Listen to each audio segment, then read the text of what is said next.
Hello and welcome to BYJU'S IAS. Let's get started with the analysis of today's The Hindu newspaper, beginning with 2611 plotters roam freely in Pakistan, says India. Yesterday was the 10th anniversary of the horrific 2611 attacks. Terrorists came from across the border using the sea route and ultimately attacked prominent locations in Mumbai, which led to the killing of more than 174 innocent people. One of the attackers, Ajmal Amir Kasab, he was captured alive and ultimately he was given an opportunity to defend himself. Despite the fact that it was an open and shut case, he was given an opportunity by the Indian legal system to even defend himself. But once he was pronounced guilty, he was sentenced to death and he was hanged. But 10 terrorists, 9 were killed in the attack, 1 was hanged later on. These 10 terrorists were merely pawns. They were merely the attackers. But the real perpetrators of this horrific crime, the masterminds of this attack, they are still roaming free in Pakistan. If you talk about Hafiz Saeed, if you talk about Zakiur Rahman Lakhvi, who planned and plotted this attack, they are roaming free and no action has been taken by Pakistani authorities against these individuals. So when there are newspaper reports which say Pakistan wants peace with India, Pakistan wants to resolve all outstanding issues with India through peaceful means, through diplomatic channels, it all seems farce. Because talks and terror cannot go together. If Pakistan was serious in resolving all matters with India through peaceful negotiations, then the beginning step or the first step should have been to act against those terrorists who are roaming free in Pakistan, who are even today inciting people to violence and inciting people to wage war against India. So what Pakistani establishment talks and what it does clearly do not match with each other. That is why some people justify the stand of the government of India which say that talks and terror cannot go together. Pakistan should first dismantle all the terror infrastructure on its soil, take action against the terrorists and then sit on the dialogue table to negotiate and to deliberate on the peaceful future relations between India and Pakistan. Unless and until Pakistan takes such a decision, we can safely assume that Pakistan is still following the policy of Ziaul Haq, the military dictator of Pakistan who started a program, who started a policy against India called Bleeding India Through 1,000 Cuts. Because there is a deep state in Pakistan which involves the Pakistani military, the Secret Intelligence Agency ISI of Pakistan, which have realized that in a conventional war against India, we may not be in a position to win. So what is the alternative? The alternative is to bleed India through 1,000 cuts.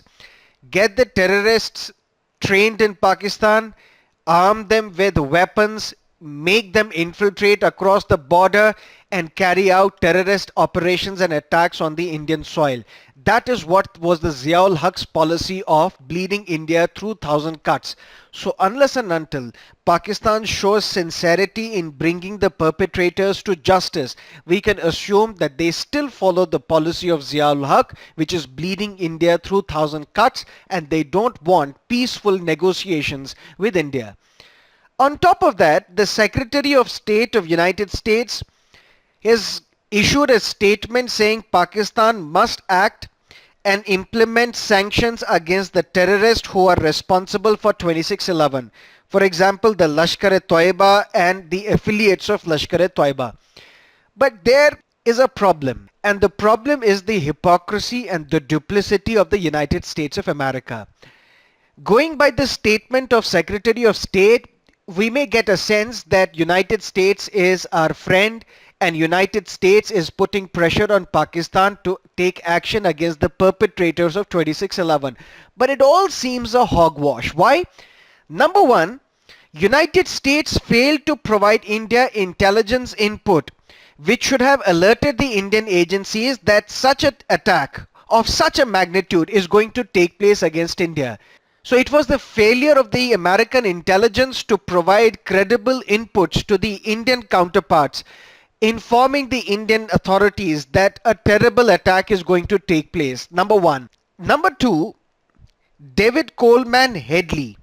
He was the individual who was responsible for providing logistical support to carry out this 26/11 attacks.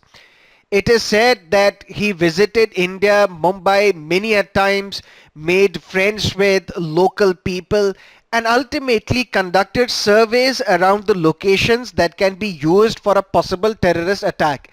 And his inputs played a very important role for Zakir Rahman Lakhvi, for Hafiz Saeed to plot an attack of such magnitude against India.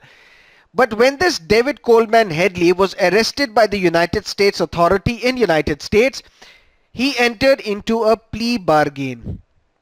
What is this plea bargain?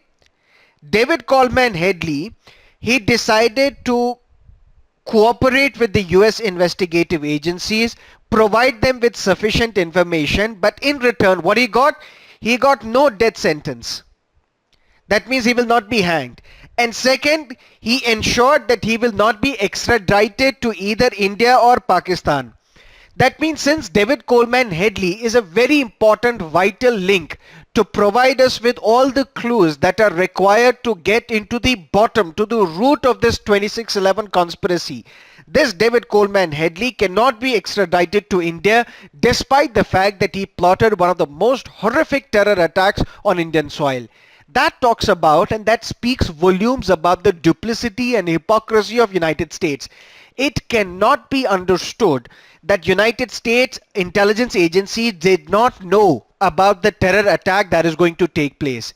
And since David Coleman Headley is a vital clue, vital piece of information and investigation in our getting to the bottom of this terror conspiracy, he will not be extradited to India. So these statements of United States authorities talking about that India and United States are together in this hour of grief, that we have put pressure on Pakistan to act against the terrorists, these are mere statements, have no validity on the ground. Because even today, United States dollars are helping Pakistani establishment to fund the terror infrastructure on the soil of Pakistan. So that is the newspaper article on page number 1 of the Delhi edition of the Hindu for you. Now let's look at another important article on page number 10 of the Delhi edition of the Hindu, and it is relevant for your governance when we talk about transparency or accountability. You must have heard about the coal scam, wherein the then government, the UPA government, allocated coal blocks to private companies in violation of rules and norms. There were allegations of corruption, so on and so forth. CBI conducted the investigation, and ultimately the then coal secretary, Mr. H.C. Gupta, was arrested and he was sentenced to 2 years in jail. Why was he arrested? Particularly, he was arrested under section 13(1)(d) of the Prevention of Corruption Act. What does this section talk about? This section says that if there is a public servant, in this case H.C. Gupta, if this public servant obtains for any person any valuable thing or any advantage without any public interest, then that person can be arrested and he can be booked under Prevention of Corruption Act. What were the charges against H.C. Gupta? That when he was the public servant, he was the coal secretary, coal blocks were allocated to a private entity, KSSPL, Kamal Sponge Steel and Power Limited. Since this private company was a beneficiary and without any public interest, advantage was provided to KSSPL, that is why H.C. Gupta should be arrested under Prevention of Corruption Act. This section 13 clause 1 clause D was deleted recently by the parliament. A bill was introduced in the parliament by the current government, and this bill talked about that this provision should be deleted from the law. Also, another amendment was introduced which said that whenever you have to conduct an investigation against an individual, against a public servant, you need the permission from the government of the day.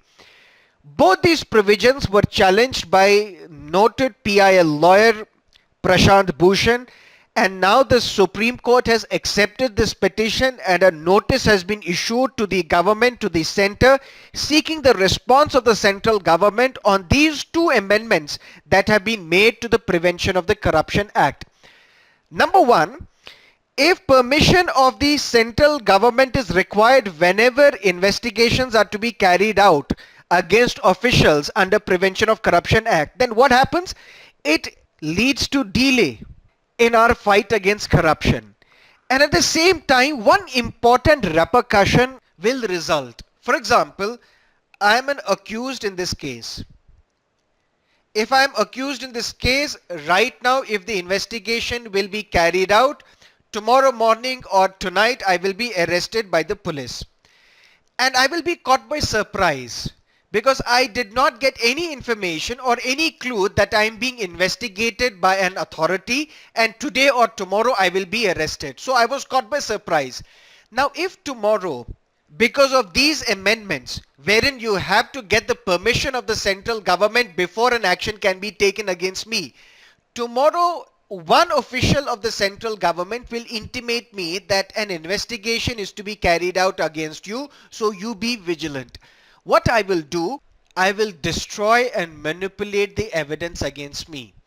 And I can also lobby and I can also force the government or the officers, sort of provide them with kickbacks or bribes so that investigation against me will not lead to any logical conclusion. So that means this amendment, which seeks that the permission of the government is required before an investigation is to be carried out, it removes an element of surprise and introduces a period of delay. And during this delay, vital evidence can be manipulated or can be destroyed. That is why this amendment should be struck down, or the previous spirit of the Prevention of Corruption Act should be restored, because that act is one of the most important and vital acts in our fight against corruption in the society.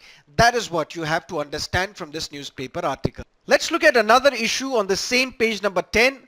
Yesterday was 26th November, and 26th November is considered to be the Constitution Day.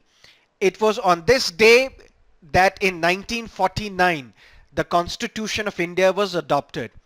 But Constitution got implemented or enacted on 26th January 1950. That means our entire Constitution was ready by 26th November 1949 when it was adopted, but our Constitution entered into force on 26th January 1950. Why? Because of Pandit Nehru. Pandit Nehru considered 26th January very, very sacred. He thought that if we couldn't get independence on 26th January, at least 26th January should be celebrated as a Republic Day, and we should enact our Constitution on 26th January. Because way back in 1930, for the first time, Independence Day was celebrated on 26th November 1930. Why? Because in December 1929, at the historic Lahore session of Indian National Congress, the Congress passed a resolution calling for Purna Swaraj, complete independence. That means from now onwards, the goal of Indian National Congress is not going to be dominion status. The goal of the Indian National Congress is not going to be piecemeal reform in our constitutional scheme. The goal of the Congress is not going to be getting more and more Indians admitted into the civil services, because these were the primary demands of the Congress party or the moderates of Indian National Congress. But from now onwards, the goal of the Indian National Congress is going to be Purna Swaraj, or complete independence. And it was at this Lahore session, at the historic Lahore session, presided over by Pandit Nehru, that it was decided that 26th January should be celebrated as the Independence Day. And the first Independence Day was celebrated in 1930. But one interesting point was made by Chief Justice of India, Ranjan Gogoi, wherein he said that this constitution is the voice of the marginalized as well as the prudence or the cautiousness of the majority. This can be a potential essay topic for your examination, or this statement you can use somewhere while writing the essay if a question along these lines are asked in the examination. That is what this article is all about. Now let's look at another important news on page number 12, preventing terrorism by social relationships. Now why are people joining terrorist organizations? For example, the Islamic State. One common explanation is that people are motivated enough based on the ideology. So let's say the ideology of jihad is what fuels desire in the people, in the minds of the youngsters, and ultimately they join a terrorist organization. For example, a local mosque will have individuals which will indoctrinate young minds, and ultimately these young minds are gravitated towards the ideology of these terrorist organizations and they join them. Sometimes they are also self-indoctrinated. For example, using the medium of Twitter, Facebook, YouTube, they watch and read literature and are gravitated towards the ideology of that terror outfit and then they join them. But apart from the drive of ideology, apart from indoctrination through social media, we also have to understand the role social relationships play in recruiting people to terrorist organizations and also in helping people leave these terrorist organizations. And this survey was conducted by an organization, Orb Media, and which has been proven successful in Indonesia.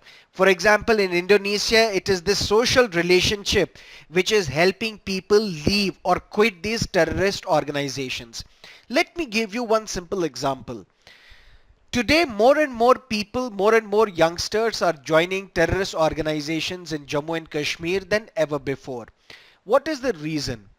Primary reason is that there is a terrorist A who has joined a terrorist organizations and ultimately he has been killed in a police encounter or an army encounter.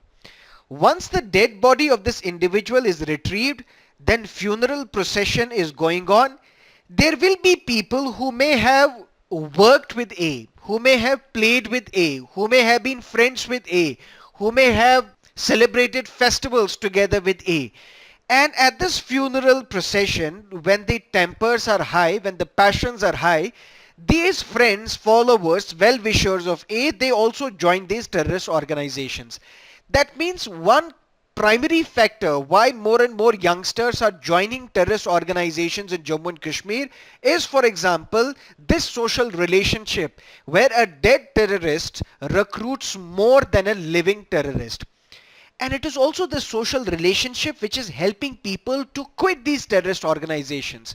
For example, on social media, many requests are made by the family members of these terrorists requesting them to please join back their families to quit these terrorist organizations.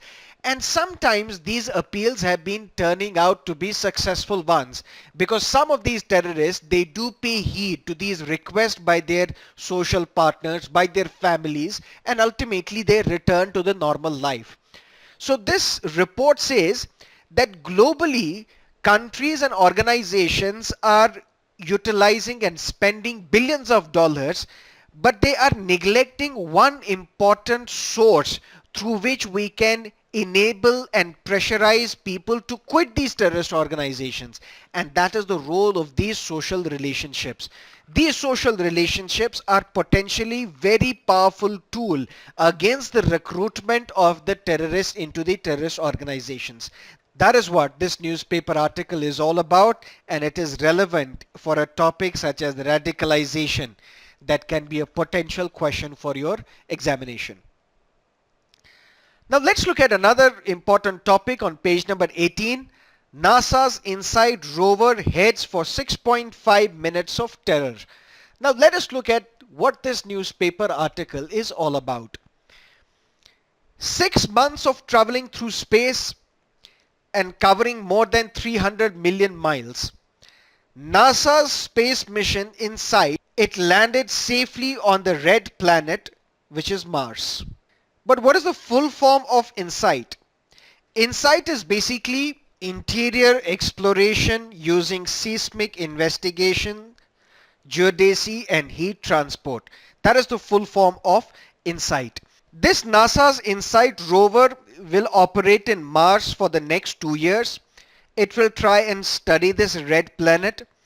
But what we need to understand, this NASA's InSight will look into the inside of Mars. What is Mars made of? How that material is layered? How much heat seeps out of it? But there is one important statement that you have to understand from InSight, is that this InSight will not be looking for life on Mars. That is not the mandate of NASA's InSight. It will not be looking for life on Mars. That will be left for future rovers. For example, NASA is planning another Mars mission, or Mars 2020 mission. This Mars 2020 mission will collect rocks. These rocks will be eventually brought back to Earth, and then these rocks will be studied and analyzed for evidence of ancient life. But we also need to understand, why was Mars chosen for landing? You need to understand that Mars and Earth, they're very similar. They're both warm, they're both wet, they're both shrouded in thick atmospheres. But they took different paths 3 to 4 billion years ago. For example, 3 to 4 billion years ago, Mars stopped changing, but Earth continued to evolve. That is why scientists, they hope to compare Earth and Mars and better understand how our solar systems, or rocky planets, how they would have been formed 4.5 billion years ago, and why they turned out to be so different. For example, Mars is now cold and dry. Venus and Mercury, they are burning very hot, while as Earth is very hospitable to life. That is why scientists are intrigued by the study of Mars. But what you also need to understand is that this unmanned spacecraft is NASA's first to attempt to touch down on Mars since Curiosity rover arrived in 2012. What was that Curiosity rover all about? Curiosity rover, it was basically to analyze or to explore the Gale crater on Mars. And NASA is the only space agency to have made it and is invested in these missions as a way to prepare for the first Mars-bound human explorers in 2030s. That is what you need to understand from this newspaper article. Now let us look at some of the editorials and columns from today's newspaper. First, the temple timing. This editorial basically cautions the central government, the BJP-led government at the center, that it should not create a political crisis over the Ram temple issue. This editorial basically cautions the center that we should wait for the judgment of the Honorable Supreme Court. Because what the Honorable Court has said, that we will decide in January, and will decide on the dates in January when we will hear the Ram temple, Ram Jannabhoomi case. And why is this case in the Supreme Court? Because an appeal has been filed against the Allahabad High Court verdict of 2010, where the Allahabad High Court, in a majority judgment of 2:1, what it said that this title or this land at the disputed site at Ayodhya should be splitted in 3 ways.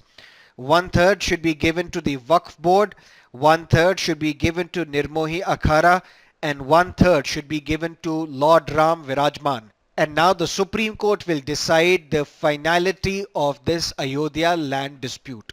Now let us look at another column on page number 8. Yet another fiasco, says Radha Kumar. Radha Kumar was a part of the group of interlocutors who were appointed by the central government in 2010 after the violent street protests broke in Jammu and Kashmir.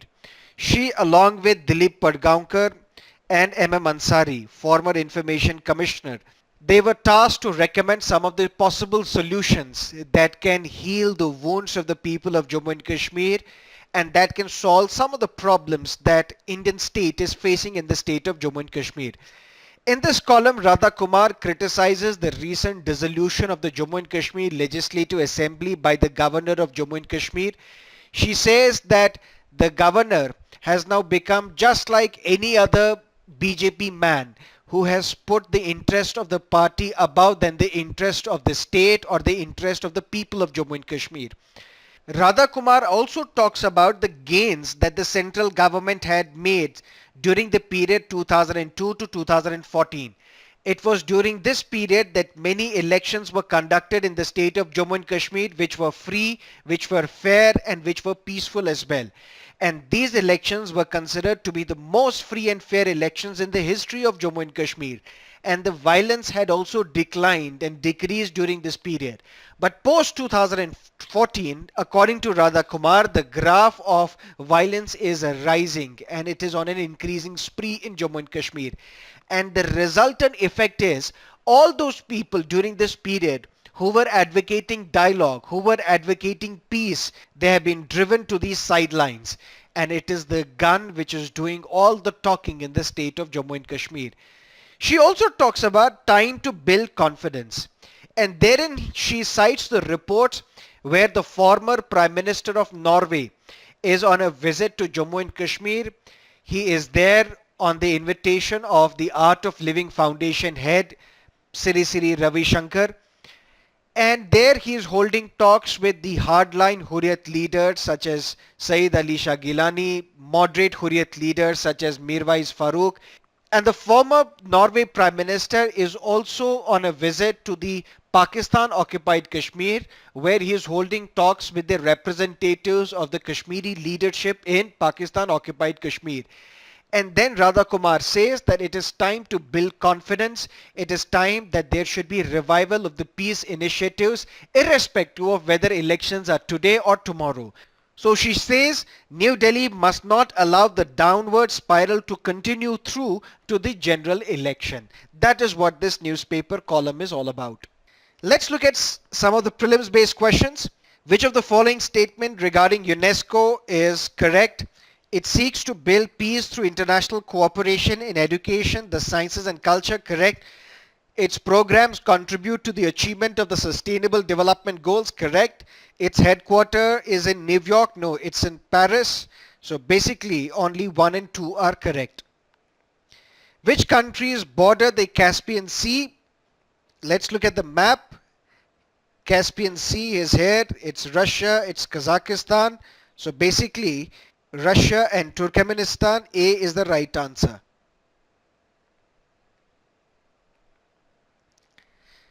The term M stripes is sometimes seen in the news in the context of maintenance of tiger reserves. Let's look at the mains based question. Answer should be in less than 150 words.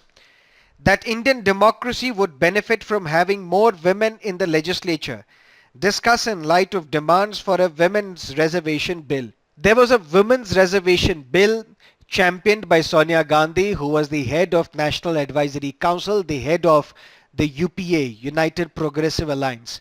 But this women's reservation bill, which talked about 33% reservation to women in Indian legislatures, be they legislative assemblies or Lok Sabha, ultimately could not be passed by the parliament. But now let's look at the answer. When the first Lok Sabha was constituted, some 5% of the members were female. This low number perhaps showed that while freedom struggle had promoted women's rights among the educated, in a society as a whole, the deep residues of patriarchy remained untouched. Yet at this time, India was still ahead of the West. In 1951, which was when the first Lok Sabha was constituted, merely 2% of United States House of Representatives was female, and this percentage was only 3 in United Kingdom. It is in the decade since that picture has changed. And this picture has changed entirely to the West's advantage. The number of female members of parliament in the UK has gone up from 17 in 1951 to 208 in 2017. 32% of the House. In the US, before the recent midterm elections, some 84 women served in the House of Representatives. This number has since gone up substantially with over 100 women candidates elected to the House. More than 20% of the US congressmen are in fact congresswomen. The percentage of women in Senate is also about 20%. So while India started well in 1951 compared to the world has taken over India, and now the world or the West is at an advantage when it comes to women's representation in the legislature as compared to India. That Indian democracy would benefit enormously for having more women in the legislature is demonstrated in a recent survey conducted by the World Institute for Wider Economics and Research, WIDER. This analyzes the performance of MLAs in state assemblies by gender. The study found that male legislators were 3 times as likely to have criminal charges against them as their female counterparts. That is why we need more women legislators. The growth in assets of women legislators was 10% less than their male counterparts. Both male and female legislators canvassed equally for road construction projects in their constituency, but women were more likely to see that these projects are completed. That means women, what they promise, they are in a position to deliver that promise as well. This wider study concluded that in their constituencies, women MLAs raised economic performance by 1.8% more than their male counterparts.